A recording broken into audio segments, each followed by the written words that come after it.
Tahukah anda, di sebalik keindahan Masjid Ubudiyah, masjid ini mempunyai sejarahnya.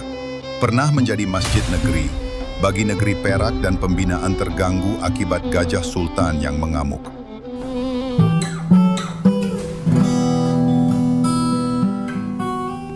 Mok, cantik benar kasan ni. Mika dah lah. Kuala Kangsar ni dulu pernah jadi ibu negara tanah Melayu. Hambiak betul Hussein. Kuala Kangsar aja kot. KL tu ialah. Oh, sebab tu ada Istana Iskandaria, Masjid Ubudiyah, semua dekat situ ya. Betul. Sebab itulah disebut sebagai Bandar Diraja. Kat sanalah ditubuhkan MCKK, tempat anak-anak raja dan bangsawan belajar. Besar betul Masjid Ubudiyah ni ya. Banyak benur gajuh, berterabur. Segalanya bermula pada tahun 1913 apabila Sultan Idris Mursyidul Azam Shah, Sultan Perak yang ke-28, menitahkan pembinaan sebuah masjid diraja sebagai nazar baginda setelah sembuh daripada penyakit ketika berubat di luar negara.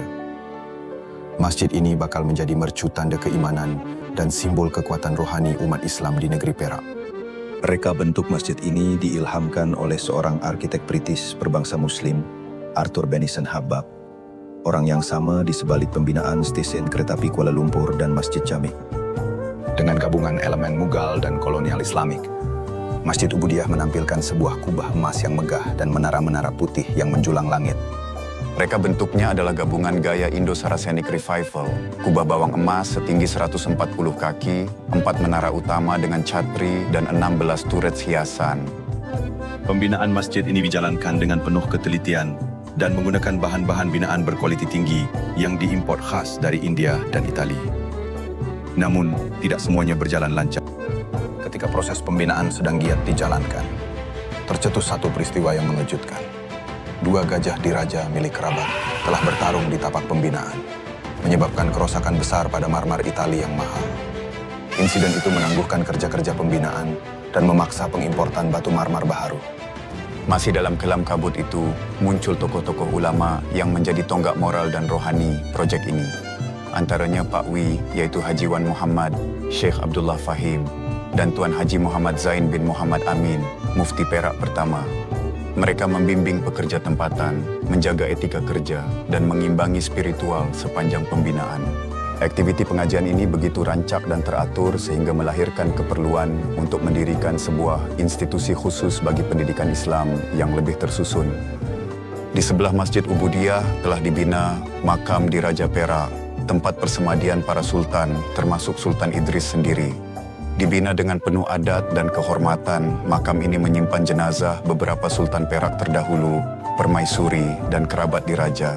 Pada lewat tahun 1917, setelah menelan kos lebih Rp200.000 ketika itu, kira-kira $224.000 Straits, Masjid Ubudiyah siap sepenuhnya.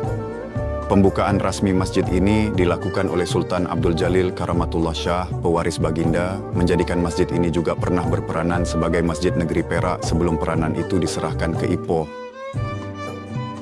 Akhirnya pada tahun 1917, 4 tahun selepas pemulaan pembinaannya, Masjid Ubudiyah siap sepenuhnya.